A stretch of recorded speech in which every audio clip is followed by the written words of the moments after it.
Hello मित्रों, राधे राधे। भगवान विष्णु लक्ष्मी जी को बताते हैं निर्वस्त्र स्नान करने वालों के साथ क्या होता है। एक बार भगवान विष्णु माता लक्ष्मी के साथ हरिद्वार में घूम रहे थे।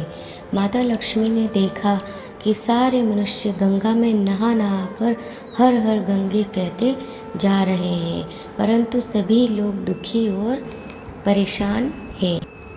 तब माता लक्ष्मी ने बहुत ही आश्चर्य से भगवान विष्णु से पूछा, स्वामी, गंगा में इतनी बार स्नान करने पर भी इनके पाप और दुखों का नाश क्यों नहीं हुआ? क्या गंगा में अब सत्यता नहीं रही?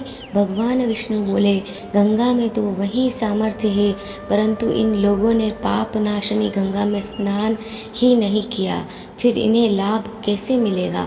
माता लक्ष्मी जी ने आश्चर्य से कहा कि स्नान कैसे नहीं किया? सभी तो हमारे सामने नहा नहा कर जा रहे हैं, अभी तक तो इनके शरीर भी नहीं सूखे हैं। भगवान विष्णु ने कहा, ये लोग तो केवल जल में डुबकी लगाकर ही आ रहे हैं, तुम्हें मैं कल इसका रहस्य समझाऊंगा। दूसरे दिन बहुत ही जोर से बारिश होने लगी। सारी गलियां कीचड़ से भर गई। एक चौड़े रास्ते में एक बड़ा सा गड्ढा था, चारों ओर कीचड़ भरा हुआ था और भगवान विष्णु ने लीला रची। वे स्वयं एक बूढ़े आदमी का रूप धारण करके उस गड्ढे में जा गिरे। लक्ष्मी जी को उन्होंने समझाकर वापस पास में बैठा दिया कि देखो, तुम लोगों को सुना सुना कर यूँ पुकारती रहो कि मेरे बूढ़े पति अचानक गड्ढे में गिर पड़े हैं। कोई पुण्य आत्मा इनको बाहर निकालकर इनके प्राण बचाए और हम असहाय दंपत्ति की सहायता करें। और भगवान विष्णु ने यह भी समझा दिया कि जब कोई व्यक्ति गड्ढे में से मुझे बाहर निकालने को तैयार हो, तब इतना और कह देना कि मेरे पति सर्वथा निष्पाप है। इन्हें वही व्यक्ति छुए जो खुद भी निष्पाप हो। यदि आप निष्पाप हैं तो उनके हाथ लगाएं, नहीं तो उनके हाथ लगाते ही आप स्वयं भस्म हो जाएंगे। लक्ष्मी जी तथास्तु कहकर गड्ढे के किनारे बैठ गई और आने जाने वालों को सुना सुनाकर भगवान विष्णु की सिखाई हुई बात कहने लगी। गंगा में नहा नहा कर लोगों के झुंड आ रहे हैं और सुंदर युवती को यूं बैठी देखकर कुछ लोगों के मन में पाप आया और कुछ लोगों को धर्म का भय हुआ और कुछ लोग कानून से डरे और कुछ लोगों ने तो लक्ष्मी जी को यह भी कह दिया कि मरने दे इस बुढ़े को, क्यों इसके लिए रोती है। और कुछ दयालु और चरित्रवान पुरुषों ने उस युवती के पति को बाहर निकालना चाहा, परंतु लक्ष्मी जी के वचन सुनकर वे भी रुक गए। उन्होंने सोचा कि हम गंगा में नहा कर आए हैं तो क्या हुआ, पापी तो हैं ही, कहीं हम सहायता करते हुए भस्म ना हो जाएं। उनके पास कई व्यक्ति आए, परंतु किसी का साहस नहीं हुआ। सैकड़ों आए और सैकड़ों ने पूछा और चले गए। संध्या का समय हो चला। तब भगवान विष्णु ने माता लक्ष्मी से कहा, देखा आया कोई सच्चे मन से गंगा में नहाने वाला। तब थोड़ी देर बाद एक नौजवान युवक हाथ में एक लोटा लिए हुए हर हर गंगे कहता हुआ आया। लक्ष्मी जी ने उसे भी वही बात कही। उस युवक का हृदय करुणा से भर आया और उसने भगवान विष्णु को बाहर निकालने की तैयारी की। लक्ष्मी जी ने उसे रोक कर कहा कि भाई, यदि तुम सर्वथा निष्पाप नहीं हो तो मेरे पति को छूते ही तुम भस्म हो जाओगे। उसने उस समय बिना किसी संकोच किए हुए लक्ष्मी जी से कहा, माता, मेरे निष्पाप होने में तुम्हें संदेह क्यों हो रहा है? देखती नहीं मैं अभी गंगा नहा कर आया हूँ। भला गंगा में नहाने के बाद भी क्या पाप रहते हैं? मैं अभी तुम्हारे पति को बाहर निकालता हूँ। युवक ने लपक कर उस बूढ़े आदमी को ऊपर उठा लिया। भगवान विष्णु और माता लक्ष्मी ने उसे अधिकारी समझकर अपना असली रूप प्रकट कर दर्शन देकर निहाल किया। भगवान विष्णु ने माता लक्ष्मी से कहा कि इतने सारे लोगों में से केवल इस एक आदमी ने ही गंगा स्नान किया है। इस दृष्टांत के अनुसार जो लोग बिना श्रद्धा और विश्वास के केवल दंभ के लिए गंगा स्नान करते हैं, उन्हें वास्तविक फल प्राप्त नहीं होता है। परंतु इसका यह मतलब नहीं है कि गंगा स्नान का व्यर्थ जाता है।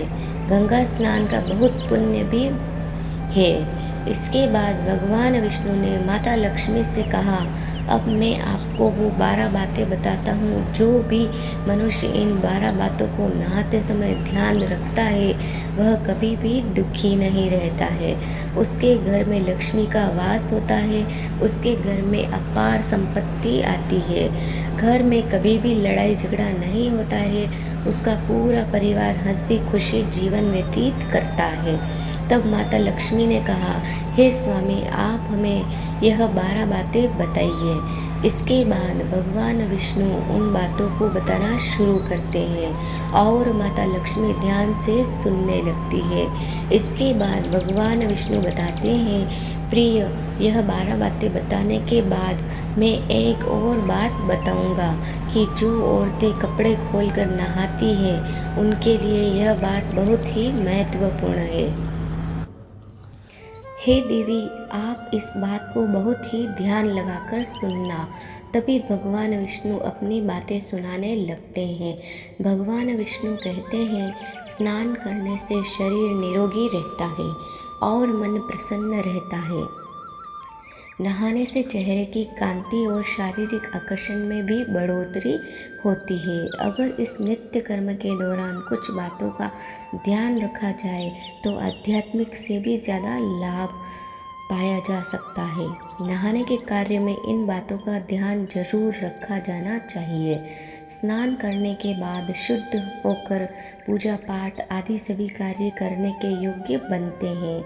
इसीलिए सुबह को ही स्नान कर लेना चाहिए। दूसरा, शास्त्रों में कहा गया है कि स्नान करने से 10 गुणों की प्राप्ति होती है।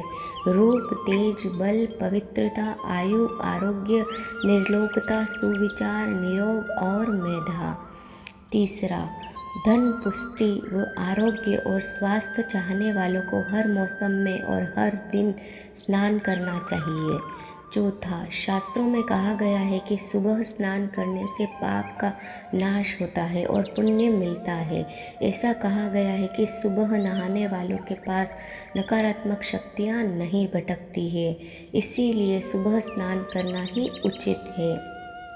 पांचवा, बीमारी की हालत में सर के नीचे ही स्नान करना चाहिए अथवा गीले कपड़े से शरीर को पोंछ लेना एक तरह का स्नान ही कहा गया है।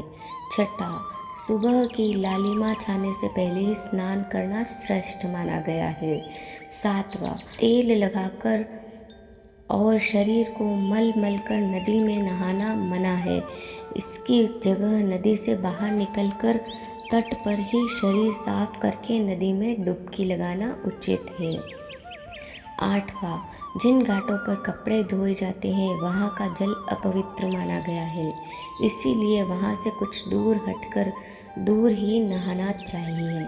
नवा, नदी में 11 या 21 डुबकियाँ लगाना शुभ बताया गया है। 10वां, पवित्र नदियों में कपड़े निचोड़ने की मनाही है। नदी में किसी भी तरह की गंदगी नहीं बहानी चाहिए। 11वां, नल की तुलना में झरने का पानी, झरने के पानी से ज़्यादा नदी का पानी, नदी के पानी से ज़्यादा किसी तीर्थ का पानी, तीर्थ के जल से कहीं गंगा जल अधिक श्रेष्ठ माना गया है। 12वां, गंगा माता का कथन है कि स्नान करते वक्त कोई चाहे जहाँ भी मेरा स्मरण करेगा मैं वहाँ के जल में आ जाऊँगी। इसके बाद भगवान विष्णु ने कहा, अब मैं आपको औरतों के बारे में बताता हूँ। जो औरतें कपड़े खोलकर स्नान करती हैं, हिंदू धर्म में शास्त्रों में हर एक चीज़ के लिए कुछ नियम बनाए गए हैं। इन नियमों में से एक है स्नान को लेकर की गई बातें। ऐसा माना जाता है कि आम व्यक्ति को शास्त्रों के नियमों का पालन जरूर करना चाहिए, जिससे उनके घर की सुख समृद्धि बनी रहती है और खुशहाली आती है और साथ में अपार धन बरसता है। माता लक्ष्मी प्रसन्न होती है। दरअसल हमारे शास्त्रों में ऐसी कई बातें लिखी है जिनका हम सदियों से पालन करते चले आ रहे हैं। लेकिन उसके कारणों के बारे में हमें अभी भी पूरी जानकारी नहीं है। ऐसे ही नियमों में से एक है निर्वस्त्र स्नान करना। आपने अक्सर घर के बड़ों को ऐसा कहते सुना होगा, कभी भी बिना कपड़ों के पानी यानी कि निर्वस्त्र स्नान नहीं करना चाहिए। अगर हम पौराणिक कथाओं की बात करें तो निर्वस्त्र स्नान की मनाही का एक सबसे बड़ा कारण भगवान श्री कृष्ण के समय से जुड़ा हुआ है। पौराणिक कथाओं के अनुसार एक बार जब गोपियाँ सरोवर में स्नान कर रही थी और वे निर्वस्त्र थी, उस समय बाल कृष्ण ने गोपियों के सभी वस्त्र छुपा लिए। उस समय जब भगवान श्री कृष्ण ने उनके वस्त्र छुपा लिए, तब गोपियों ने अपने वस्त्र वापस लेने की प्रार्थना की। तब भगवान श्री कृष्ण ने उन्हें समझाया कि कहीं भी बिना वस्त्र धारण किए स्नान नहीं करना चाहिए, इससे जल के देवता वरुण का अपमान होता है। इसीलिए आपको निर्वस्त्र होकर स्नान करने की मनाही की जाती है। अगर आप नहाते समय यह सोचते हैं कि बंद कमरे में आपको कोई नहीं देख रहा है, तो ऐसा गलत है, क्योंकि ईश्वर आपको हर जगह पर देखते हैं। और यदि आप निर्वस्त्र होकर स्नान कर रहे हैं तो यह मुख्य रूप से जल के देवता वरुण का अपमान करने जैसा होता है। निर्वस्त्र स्नान से आपको पाप लगता है और आर्थिक एवं शारीरिक नुकसान पहुंच सकता है। यदि आप निर्वस्त्र स्नान करते हैं तो आपके शरीर पर नकारात्मक ऊर्जा प्रवेश करती है और आपकी मानसिकता भी नकारात्मक हो सकती है। इसीलिए हमेशा आपको यही सलाह दी जाती है कि आप नहाते समय कोई एक कपड़ा जरूर धारण करें, लेकिन बिना कपड़ों के स्नान नहीं करें, तभी आपके लिए बेहतर होगा। निर्वस्त्र स्नान से शरीर की सकारात्मक ऊर्जा शरीर से बाहर निकल सकती है और इसका प्रभाव आपके शरीर के साथ आपके मन और मस्तिष्क पर भी होता है। गरुड़ पुराण के अनुसार जब आप स्नान करते हैं तब आपके पितृ यानी मृत पूर्वज आपके आसपास मौजूद होते हैं। यदि आप निर्वस्त्र स्नान करते हैं तो आपको पितृदोष लग सकता है। ऐसे स्नान करने से आपके पितरों को तृप्ति नहीं मिलती है और यह घर में पितृदोष का कारण बन सकता है और ये वस्त्रों से गिरने वाले जल को ग्रहण करते हैं, जिनसे उनकी तृप्ति होती है। निर्वस्त्र स्नान करने से पितृ अतिरिक्त नाराज होते हैं, जिनसे व्यक्ति का तेज, बल, धन, सुख नष्ट होता है। इसीलिए कभी भी निर्वस्त्र होकर स्नान नहीं करना चाहिए। पुराणों के अनुसार नहाने वाला पानी पूर्वजों के हिस्से में जाता है और निर्वस्त्र होकर नहाने से इसे पितरों के समक्ष बिना कपड़ों के नहाना माना जाता है। शास्त्रों में ऐसी मान्यता है कि यदि कोई निर्वस्त्र स्नान करता है तो माता लक्ष्मी उससे रूठ सकती है। इससे आपकी कुंडली में धन हानि के योग बन सकते हैं और आपकी आर्थिक स्थिति खराब हो सकती है।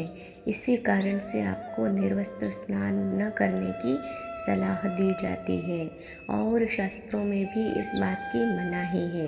वीडियो अगर पसंद आया हो तो वीडियो को लाइक और हमारे चैनल को सब्सक्राइब करें और अपने दोस्तों के साथ शेयर करें। धन्यवाद।